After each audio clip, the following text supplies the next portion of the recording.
Hello guys, welcome back to the why, how and what series. So now today we're gonna discuss about as we started discussing about containers, Kubernetes, and we talked about RBAC enabled Kubernetes cluster. So why don't we discuss more about RBAC enabled Kubernetes cluster? So when we talk about RBAC enabled Kubernetes cluster, so there are three things which we need to discuss. As we discussed, we have more granularity, or we can define or use the users where we have in our Azure Active Directory or any of the IAM services on cloud public vendor. So it's like, taking all the advantages of cloud and integrating our solutions, our applications to be more cloud agnostics or more cloud native solutions. Each and developers are trying to prepare with this particular RBAC and Kubernetes approach, right? So what we can do is, like, we can have something called as cluster admins sort of roles we can define inside a Kubernetes, and we can have something called as namespace admin sort of roles. So what is the benefit is if you have a cluster admins, because we were talking about RBAC cluster and building up something multi-tenant K8s Kubernetes cluster, which means that um, like we'll be having multiple applications in a single cluster. Okay, in that cases we'll be distributing our applications underneath each particular namespaces, and each particular application owner will be a namespace admin. Okay, so we will discuss what are this particular subjects exactly, namespace admin, how we declare them and other things. So just remember, so in RBAC, when we talk about, we'll be having three different entities. Ones are subjects. Who are the subject? Who are the subject on whom we are going to give certain access? What they can do, what they cannot do, are the subjects. Basically, they are the users. They can be service accounts, or they can be uh, any of the groups, AD groups itself. And another thing is API resources. What sort of API resources they can use? So when I say about API resources, this is about Kubernetes API resources, which means that Kubernetes, whatever it has an offering of resources from its end, it actually exposes via the API. And we always consume the APIs which are hosted underneath the Kubernetes itself, underneath the cluster, by the use of YAMLs, and in fact by the kubectl commands we actually interact with the management API or the Kubernetes API services. So these are the API resources which I'm talking about.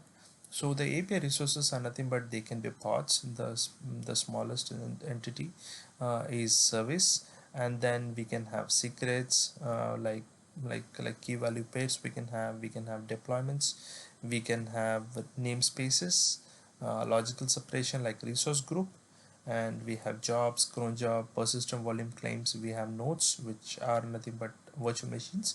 We have daemon sets, we have autoscalar units, and then we have config maps and persistent volumes itself. So these all are the API resources, because all of the Kubernetes activities, whichever the application hosting, management, operations, everything would be using one of the other API resources itself. And like when we have the resources, obviously there would be CRUD operations on top of these resources, right? So either you will create a resource, you will remove, you will delete, or you will update a resource or delete a resource. So for all of that things, we need something called as operations of verbs in fact. So let's go and discuss more about these verbs, these particular three entity objects, and how exactly they would be used. Okay, so we have a concept of API objects in Kubernetes. So API objects are nothing but the role. So which I'm talking about is how we're gonna actually tackle subjects, right? So we tackle subjects using something called as creating roles. Okay, and roles and role bindings. So roles are the particular feature, or are a particular feature which would define what a particular user, or as I was discussing, like if you are a developer, then you would be assigned with the developer role in your org, right? And what you can do is like you can just do a specific set of actions, right? You can go, you can code, and you can update your code, and then you come back, but you never get includes into the management activities, right? Similarly, the role we would define underneath this particular Kubernetes, and then we will tag a user with the role. Okay, so that how we do that, how we tag user with the role is by using role binding. So let's go inside it. So if you see a normal role, say, since as I said, like what do we talk with Kubernetes API server, we talk using YAMLs, right? So this is a basic representation of YAML role, in fact. So you will define a role object, kind is role, and then the API version is the API, the Kubernetes API which you are going to use, right? Like this is something called as rbac.authorization.k8.io v1, and v1 beta 1 also is there, but it's in preview. You can use it, but at your own risk. So v1 is one stable version which I am using, and then I just name my role as namespace admin role, because I'm creating a namespace admin role for a namespace admin. Okay, so namespace admin are nothing but in our Kube multi-tenant architecture, he will be an application owner, because every application will be part of a logical grouping inside the AKS cluster or Kubernetes cluster, which is called as namespace.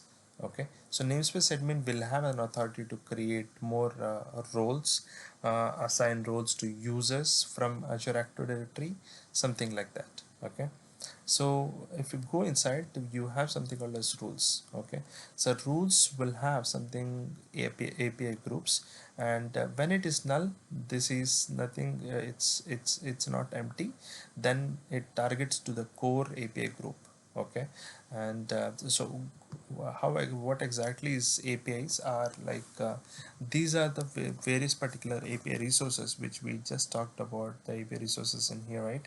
So each of these API resources are being defined in particular API groups. Okay, they have been categorized into the groups, and if you want to know more about that particular API groups, you can go to this particular reference from the kubernetes.io, which I will be posting in the description as well. So one is the API groups, and another is resources. So the resources can be services. So we discussed that API resources, it can be services, it can be deployments, pods, anything.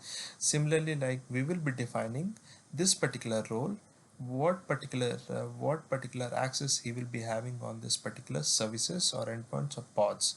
Okay, so the verbs will define what sort of operations or crude operations he can do.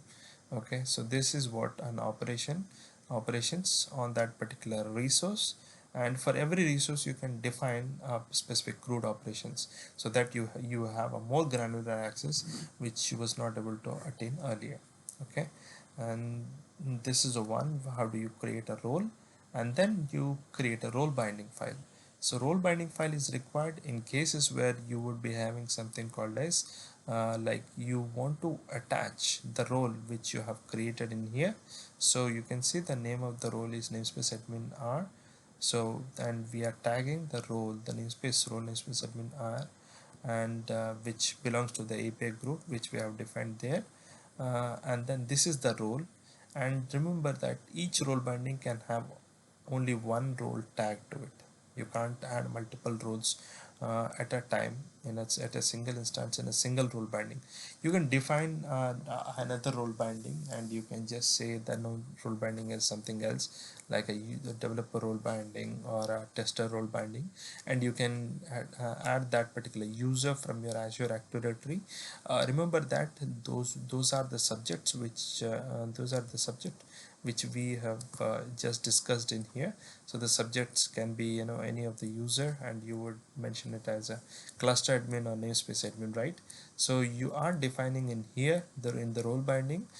So if he would be the namespace admin, then he will have this particular role binding. And remember that the email ID is, the username is case sensitive, it should be always uppercase, and then and then your company's email ID. So basically you will have this particular user and as part of your Azure Active Directory.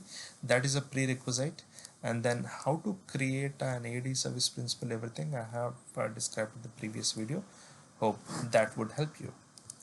And then if you go forward, let's go forward to understanding role and cluster role. So role is defined, the like role bindings are the concept which have been applied or will be applied only at the namespace level. You can see namespace tag are getting passed in everywhere, right? So so roles and cluster, the roles and role bindings are scoped to namespaces only inside Kubernetes cluster. But when you go, if you want to get a differentiation between role and a cluster role, so cluster role is more across all of the clusters. So when you define a cluster role, so you don't define a namespace. It's the same. You can define as a role itself. How do you define a role file? The same way you can write the YAML, but just keep the namespace part. Then it will be a cluster role, which means that it would be applied. This particular cluster role will be the kind cluster role will be created across on the cluster itself, and then all of the namespaces or in every namespaces or any particular user from the cluster can actually access or get use or use this particular cluster role. And there are some native uses of cluster role binding, uh, like the one particular example I can say is like the Kubernetes dashboard. You actually can't access. You can see if I go in here, you have something called as Kubernetes cluster, right? So this would be an overview page which you um, this is an overview page. You can see this in case of you, if you're using an Azure Kubernetes service, then in the overview page of your cluster you will not be able to see the Kubernetes dashboard login link directly. So this is one particular proof that your cluster is an RBAC enabled. And why it is not showing? Because you have created a cluster, but you didn't define a particular role and the reader role for dashboard reading. And then for that we have a specific YAML which need to be applied, where you will be creating a role and role binding and then giving a dashboard read access to a user so that they can be able to see it. Because since you are out of the cluster and you do not have a context to show in here, that's why the by default for the RBAC enabled AKS clusters you will not be seeing the dashboard link directly from the overview page. So let's discuss on the role and cluster role binding. Similarly, the role binding is also as role binding, cluster role binding, they differ again in the namespace itself. So there is no much other difference, and the only difference is the kind, and the kind would be cluster role binding, and the cluster role binding can only get tagged with the cluster role, and you can only give a single cluster role at a time when you're defining a cluster role binding. So remember that. So once you create role binding, cluster role binding, cluster roles, then you can actually set up a reader access onto your dashboard, and then you can use it. We will be showing in another demo. And there are some default cluster role bindings as well. So you can see the default cluster role binding in here is one is the system basic user. So whenever a user just logs into particular cluster, and when he runs kubectl get pods. So let's take an example, like uh, if I'm logged into this particular cluster. So as an FI, this is a Visual Studio Code console, and I have added an extension from the Kubernetes, and you can see I have added this one by using something called as the kubeconfig file, which you can get from the AKS from the Azure Kubernetes service overview page. Once you log into the cluster, you will get that kubeconfig file. And if you want to know more about it, how to get it, you can actually follow my AKS videos, which I'll be dropping on the description. So you can, how you can do is like you add an existing cluster. You can create a cluster right away from here if you have a partial in here with AZ CLI enabled, and then you can set your kube config as well. So you can see this is my kube config which I've already set, and my cluster is test AKS cluster, and it has a resource group, and then the cluster admin credentials I have logged in. So when I log in with the cluster, so the first thing is, like, once I logged into the uh, cluster with my kube config, I can see the namespaces directly from here. I do not need to run any commands. That is one particular native feature which they have given on the VS Code with this extension. And then you can actually see the nodes. What are the how many nodes are running? So these are the number, like the virtual machines which are running in your particular cluster. And you can see we have defined the Calico network policy. So it shows a Calico network policy will be running its own pods on top of it. So these are the pods which are currently running, and this is the Kubernetes dashboard which is running. But since it's RBAC enabled, you will not be able to access it directly without defining a reader access onto the dashboard and assigning a user. And then you have on another node, I can see, like, there's a metric server which is running, and a QProxy. So QProxy is one particular pod which will be running under each of the nodes. Why exactly it is needed? Because when you run a lot of pods or containers in here, in each of the nodes, there should be one traffic person or traffic police who should control the traffic coming in. And then if someone wants to proxy into your those particular pods, so you would need QProxy. But in order to route your traffic, then by default Azure provides a feature, or you can use something called as ingress. You can define your ingress so that you can route your traffic as you want, and we will discuss more about that. We have workloads. In workloads you have something called as deployments. We have stateful sets, daemon sets, jobs, cron jobs, and pods. Pods and other stuff, the pods and deployments. We will be knowing this particular topic one by one in the basics coming up. And then in the network we have services from Kubernetes, and we have endpoints, and we have the ingresses which I was talking about. So we will be using engines to set up our ingress, and the storage will have persistent volume or the storage clusters or PVCs. We will be describing more. And configuration is a config maps and secrets. So secrets are the place where you can store your connection strings and other particular keys in here inside the Kubernetes cluster, so that you do not need to access from outside the world.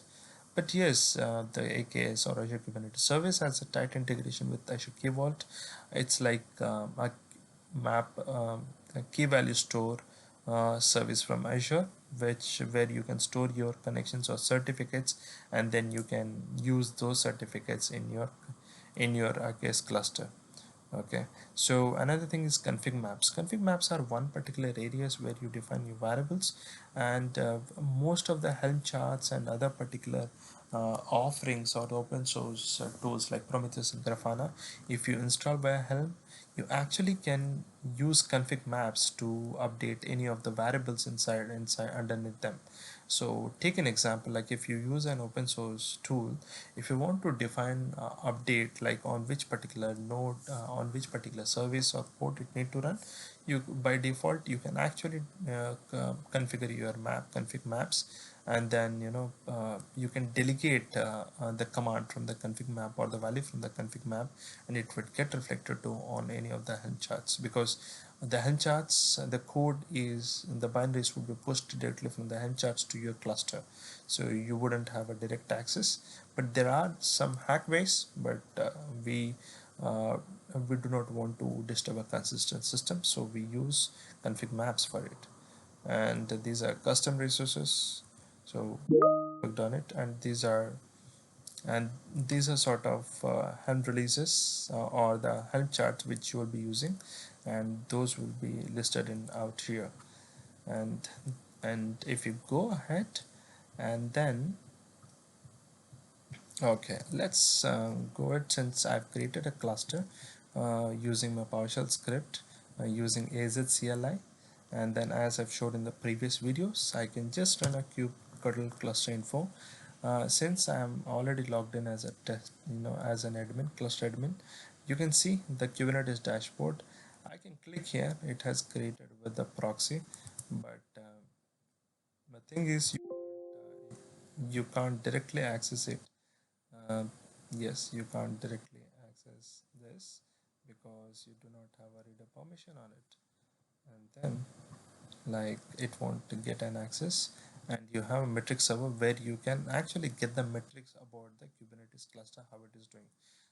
This is very much required in cases where so basically what metric server would do is like it would expose the cluster metrics to outside world, so that like if you want to consume the cluster metrics, you want to set up a monitoring system or something, you can actually use metric server to get the logs outside of this particular cluster without actually logging into it.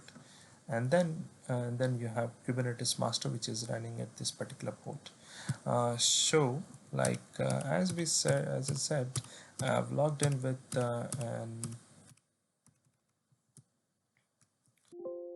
I'll go in here, and if I take a command, these are the command which I can use. AZ AKS credential, get credentials and resource group and name and a subscription, and then admin. Okay, so I will go here, and then I can run this to log into the cluster with admin. Okay, it won't recognize is it. So since it's already logged in, I will just run the AZ kubectl, and then what I will do is like I'll try to directly go and get NS, which means that it would you know, I'll just clear this. Yes, and as it would give me the list of the namespaces, so which you are able to see here. So these are the default NS is that it has been created by default, and these are all others are system based or Kubernetes default Kubernetes namespaces. If you want to create a namespace, it's very easy. You just do the kubectl create NS and give the NS the namespace name. I would love to give as simple as it possible as NS1. So you can see you have the NS1 created. Okay, and if you want to describe about this namespace, you can just describe NS, and you can see so you don't have any resource quota or limit ranges, nothing. You will be coming to know, you'll come to know afterwards when I start describing about what are the quotas. And basically, okay, you can browse the dashboard. If it's not RBAC enabled, you can browse right away, or if you want to know about the cluster, then you can just click show to see like for example, if you want to see something called as your AD service principal ID, then you can actually run this particular thing, and then you can find out the which particular AD app it is actually pointing in, right? That's one particular good feature. And if you take a look, as I said, like you will be, if you're not logged in as an admin, you'll be treated as a normal user, and you won't be having. So when you run kubectl get pods, and so it's running in a default namespaces, it ran. But when you are not logged in with an admin logins, since I have an admin login on this particular, since I am a creator of this cluster, so I have this particular access, I'm able to log in as an admin. So otherwise, if a basic user comes and he tries to authenticate, then he will be unauthenticated as by default. No operations will be allowed. He can't do anything, get NS or get pods or any of the resource he can't consume. I'm being the cluster admin. By default, we have the cluster admin cluster roles. So if you want to see, let me clear the screen, and then I'll type kubectl get roles.